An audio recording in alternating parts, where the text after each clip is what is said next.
Well, Elon Musk already gave money to the city of Brownsville. Now his foundation is giving more, and some will go to housing. CBS 4's Iris Karami is working for you tonight. She spoke with Brownsville's community development director, who says it will be at a price point made for everyone. And in a matter of a couple of days, we developed into what is now a $1 million donation. The Brownsville Community Improvement Corporation says that they were already working on projects for downtown when Musk took notice of them.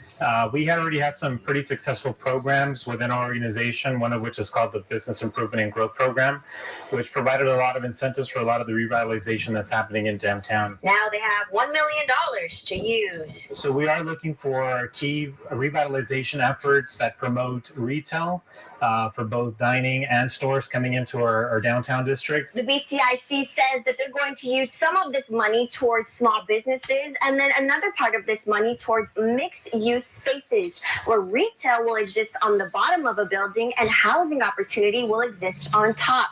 They say that this is the most effective way to use the spaces that already exist downtown. Plus, it'll be at a price line that's affordable for everyone. Yeah. There's going to be a need for professionals to be able to have a home near downtown or in downtown. But we also understand that there are folks in here that have lived here for many, many generations. So we would also like to support that as well. Downtown is the center of attention for many. But BCIC's executive director, Josh Mejia, says there's still more to consider. We're not only focusing on downtown revitalization. We know that that's an important interest right now, but we're also focusing on helping small businesses, entrepreneurs from anywhere in the city. Mejia wants the public to know that their doors are open for small businesses looking to grow.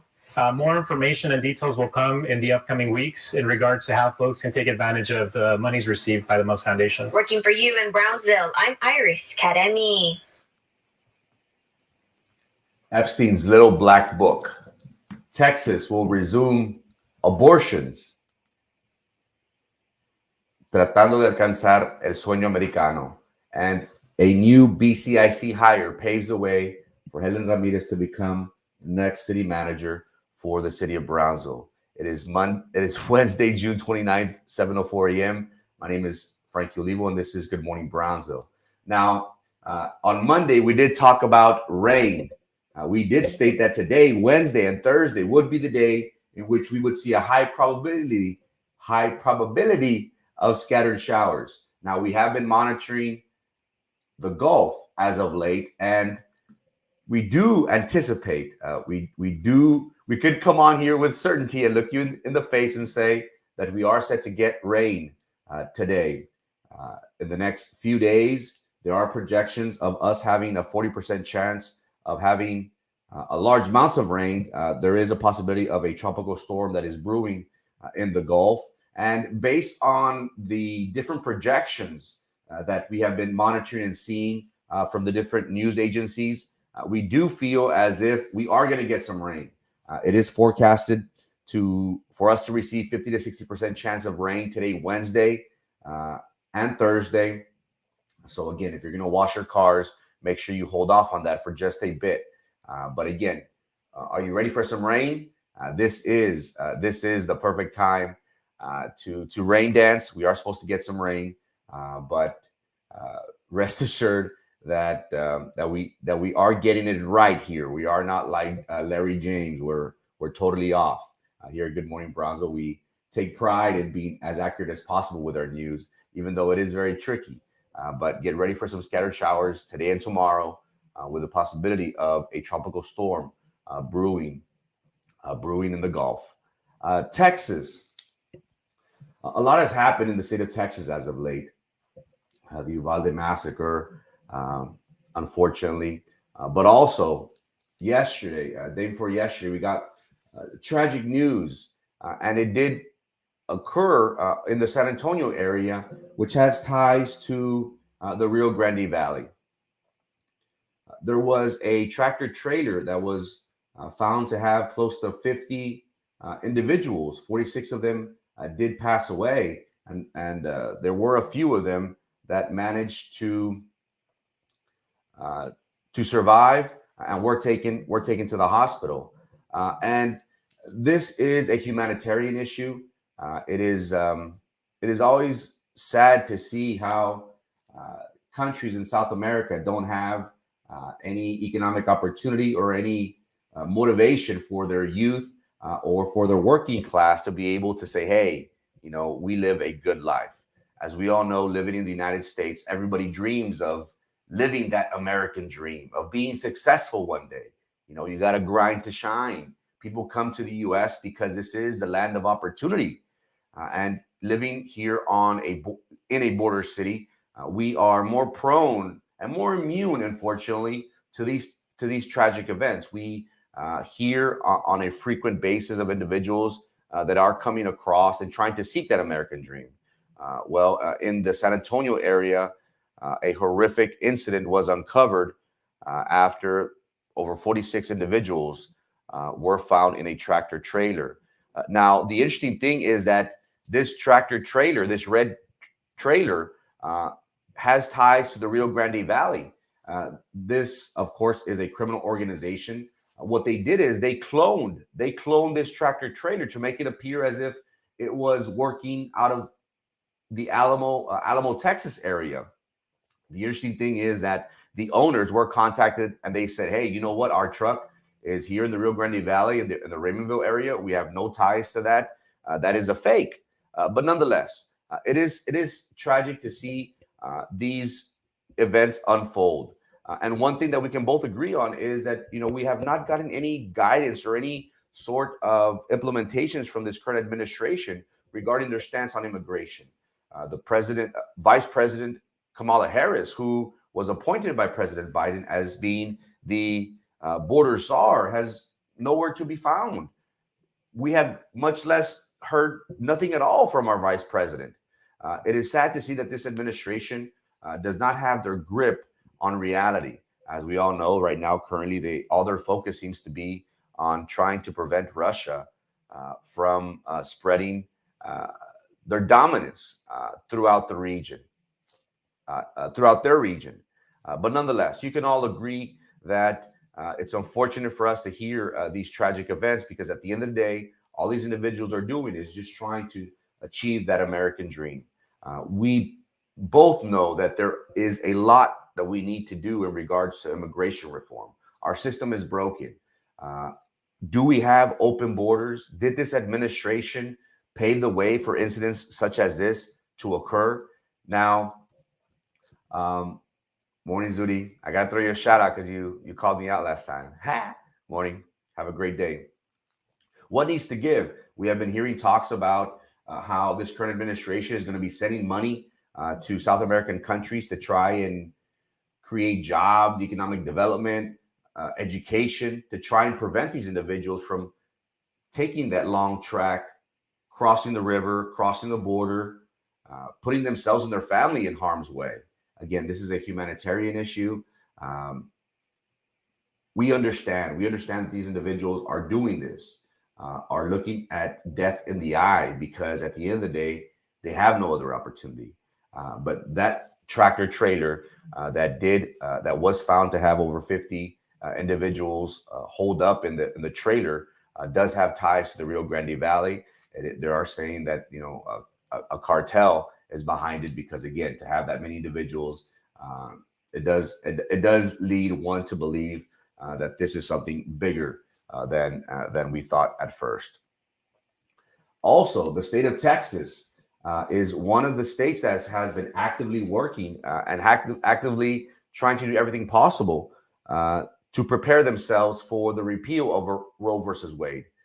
Who can remember how the Supreme Court overruled on a 6-3 vote Roe versus Wade, which has paved the way for abortions to be illegal. Again, now the responsibilities now go back to each state and their legislators.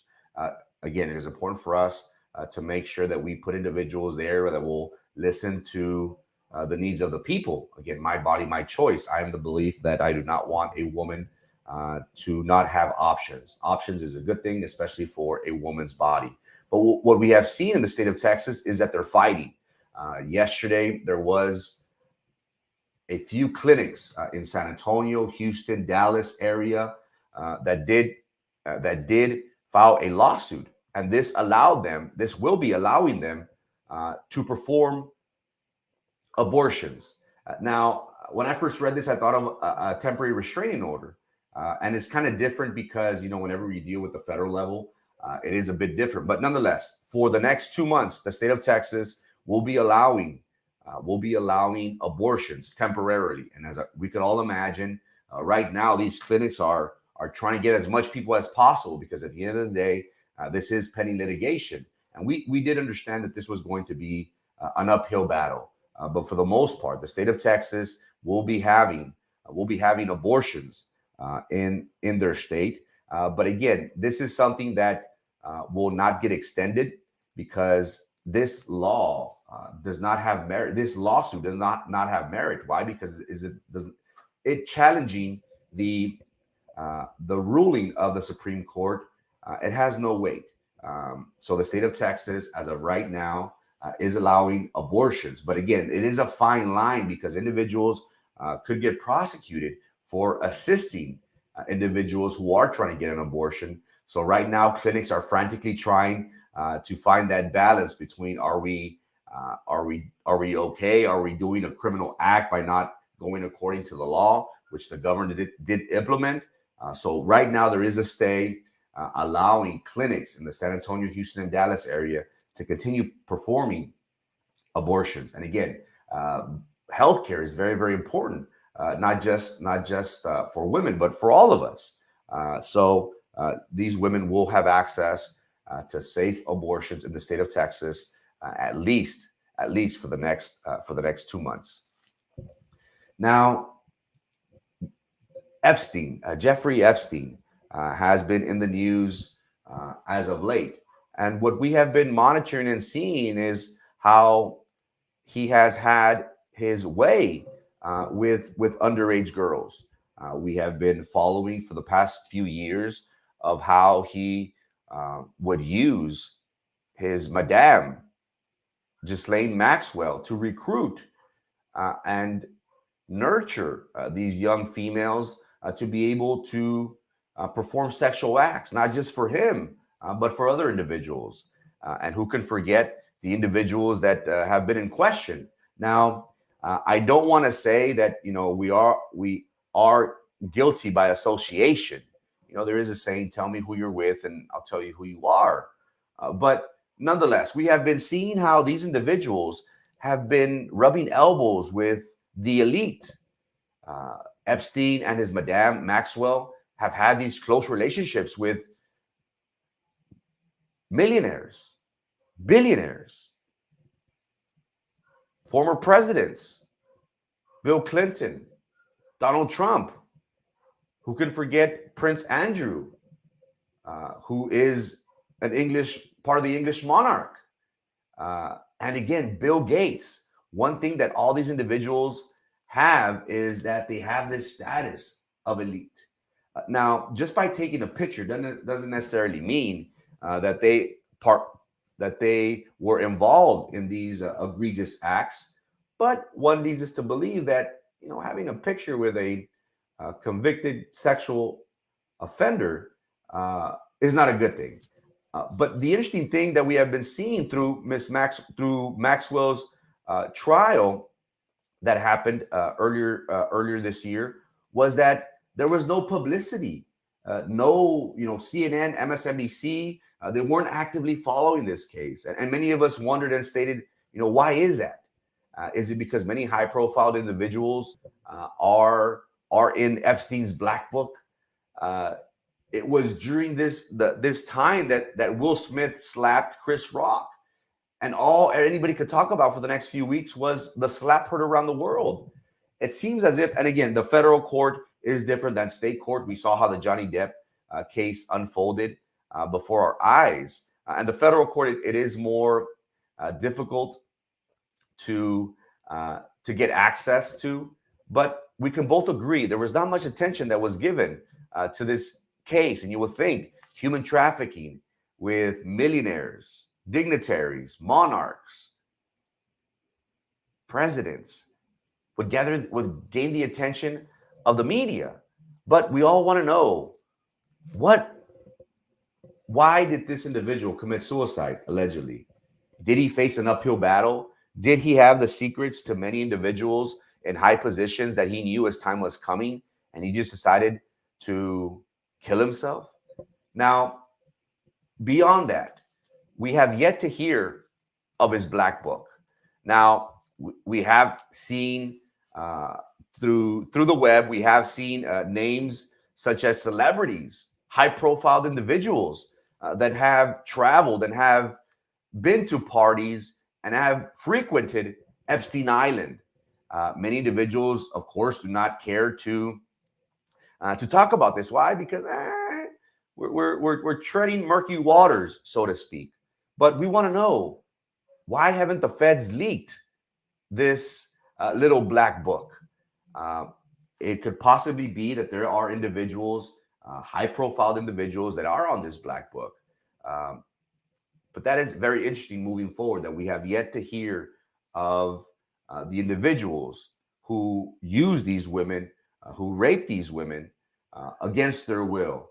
Again, they were targeting 14, 15-year-olds, 16-year-olds, grooming them, teaching them the ropes, so to speak, and then taking advantage of them. But you and I can agree that we haven't heard anything about anything.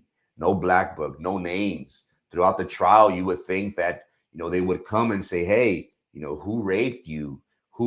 There is lawsuits out there. President Trump does have a lawsuit. There is a lawsuit against Prince Andrew, who, he has refused to even have a talk with the FBI, nor even travel to the United States for fear of him being picked up.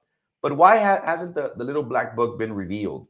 Is it because many important men are on this list, many celebrities, many socialites, many philanthropists that one would never dare think or question their integrity? Possibly. But now, while we're living in a world of social media and that everything is at a click, everything is at a click, we have yet to hear of the little black book. And it's very interesting to note that many individuals are very quiet about this, because at the end of the day, it could be someone very, very important who took part in this egregious acts. Now, the city of Brownsville did hire a CEO president for the Brownsville Community Improvement Corporation. Corey Pena has been named as the new president and CEO of BCIC. Ms. Pena is an individual who has worked with the city of Brownsville. She was previously part of, her title was a project manager for BCIC. And we see how this has been an in-house hire. Now, we have been seeing and monitoring the city of Brownsville for quite some time. And one thing that we have been noticing is how the city of Brownsville have been losing employees at a rapid pace.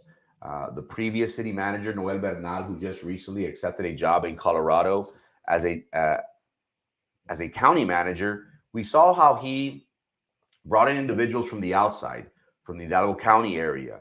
He did bring Helen Ramirez, who is deputy city manager, current acting city manager. We have been seeing how individuals from the outside, the city attorney also is from the Edinburgh Hidalgo area. Many individuals have been coming from the outside. And one thing that I am going to state is that now the city of Brownsville will be changing the dynamics of their hiring process. What was once a position or positions that were welcome and looked for talent on the outside is now about to change. Now, I did make this statement earlier in previous segments that Helen Ramirez is positioned now to be the new city manager. Now, currently, Ms. Ramirez is the executive director for GBIC. Now, I do want to state, I do know the difference between GBIC. They are two different entities. Now, the city of Brownsville, the Brownsville Community Improvement Corporation, is an organization that does what its name's supposed to do. They're supposed to improve the quality of life, help out businesses, as opposed to GBIC, the Greater Brownsville Incentive Corporation. Their motto is to foster and encourage growth throughout the city of Brownsville. Now, I do understand, and you might be saying, Frankie, you're comparing apples to oranges. You know, how can you say that Miss Peña, Miss Corey Peña, how is she the CEO and president of BCIC? How will that hire make Helen Ramirez the new city manager?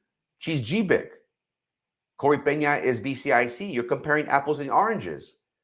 Give me time. Let me explain. The role of the city manager is to create and employ individuals that are going to assist you in running the daily operations of the city of Brownsville. What we have been seeing from GBIC has been that they've been trying as much as possible to gain the attention of the likes of Elon Musk. GBIC has been doing a great job of spending money, and in this type of world, this, as the saying goes, you have to spend money to make money. We have been seeing how they have been having consultants for space, for aerodynamics, for engineering, for pretty much everything. And many individuals have questioned, we're spending a lot of money on consultants. But one thing that I do agree with, you have to spend money to make money, unfortunately. Just as of late, the Greater Brownsville Incentive Corporation did have a forum, a town hall, so to speak, in which they discussed the city of Brownsville. And of course, the topic of discussion was SpaceX. Now, one thing that I do want to state is that, GBIC has been going all out. They did request, and they were granted close to $500,000 to be able to retain professionals for guidance consultants regarding space and aviation. And also another thing that they've been targeting is the industrial park. But one thing also that I do want to state is the role of BCIC. As of late, BCIC, the only thing that we've been hearing as of late has been how certain individuals have been doing pretty good for themselves. Again, Brownsville Community Improvement Corporation, the role of that has been to improve the lives, improve the opportunities that businesses, brand new businesses have to be able to operate and remain open in the city of Brownsville. But let's take a look at the track record that BCIC has. Who can forget how, there was this incident where a city employee and the current city manager were receiving monies from BCIC. Now, I understand, was there something criminal in nature in this? No. Again, we have an attorney as city mayor, and we do anticipate that every attorney, they dot their I's and cross their T's in every transaction that they do. They have to look at the pros and the cons, the loopholes, so to speak. That is what attorneys get paid for.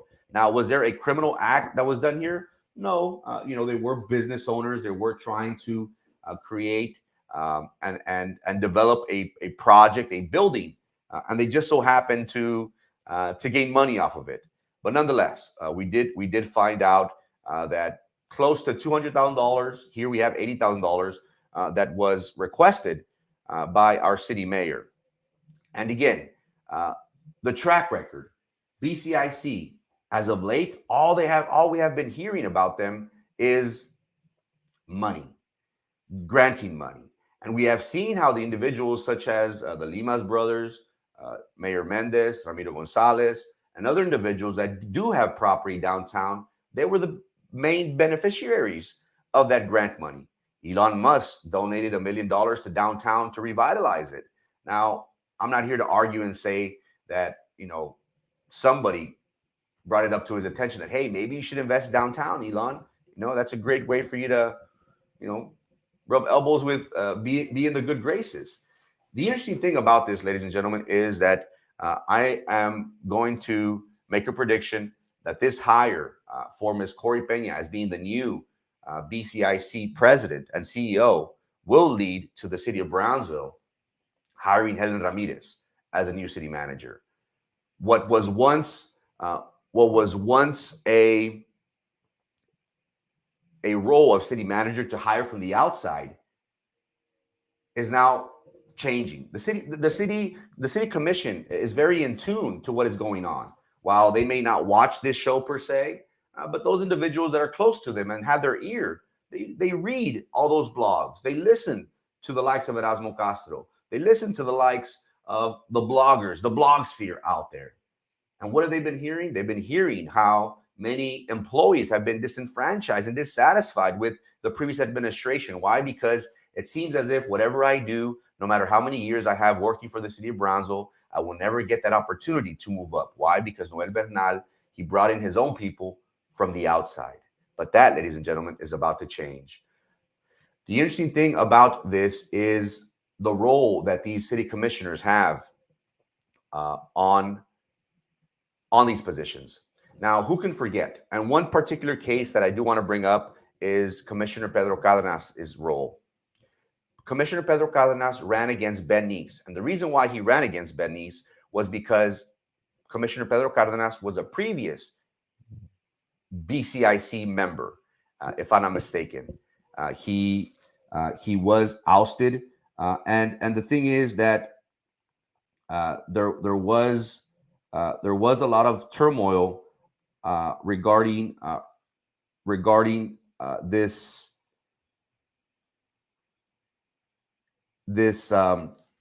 situation. He was a GBIC. I'm sorry. He was a GBIC member, and who can forget the whole lawsuit and wanting to oust Mario Lozoya. Was it Mario Lozoya? Mario Lozoya at that time. One thing that I am going to state is the close relationships that the females have, and I can say with certainty, Commissioner Gowen and Commissioner Golonsky have with Helen Ramirez. What we are going to see from the city of Brownsville now is how they are going to be hiring now in-house. Why? Because you want that familiarity. You want these individuals who are familiar with your projects, who are familiar with the way you work, and you want somebody that you can confide on and you can trust. Any working relationships, you need great communication skills, and you need somebody that you can say, hey, that individual has my back.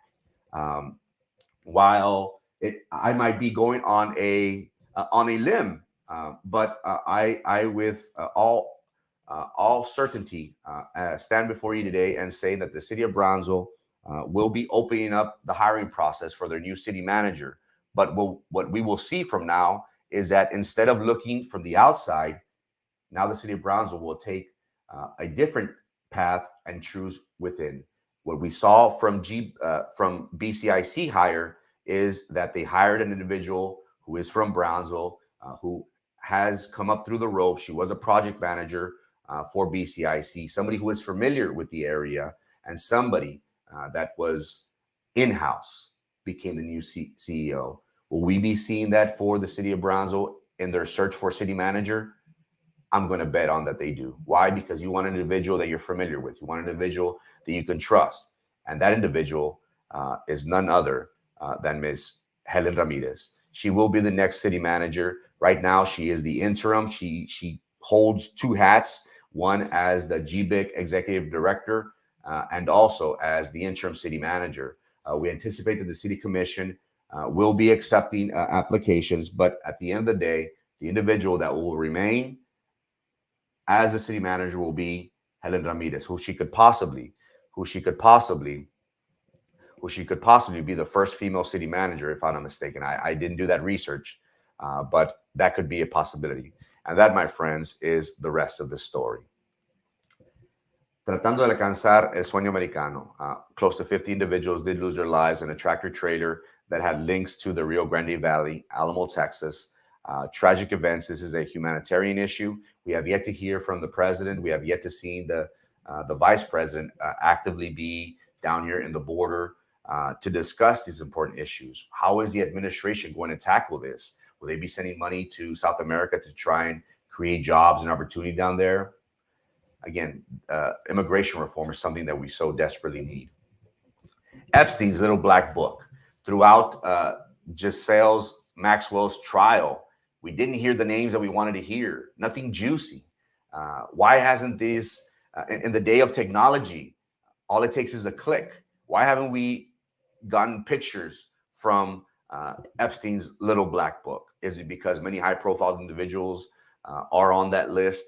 Philanthropists, billionaires, millionaires, dignitaries, socialites, and it doesn't benefit no one for these names to come out. It seems that way. In the state of Texas, abortions will continue for the next 2 months. San Antonio, Houston, and Dallas clinics did file a lawsuit, which paves the way for women to have these abortions being conducted only in those facilities, of course, until their time runs out in 2 months.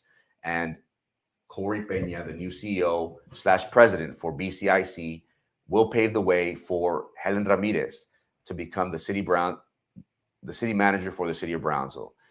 What was once the role of the city manager to hire from the outside, now the commission is going to take it upon themselves to hire within. We saw that with Corey Peña, who she came up the ropes and deserved this position. Will we see the same thing with Helen Ramirez? Will the city commission go to somebody that they're familiar with, somebody in-house, somebody that they are familiar with, and somebody that they trust? Moving forward, I would dare say yes. It is Wednesday, June 29th, 7:34 a.m. Thanks so much for your time and your attention. Hope you all have a great hump day. Hope to see you all here on Wednesday. God bless.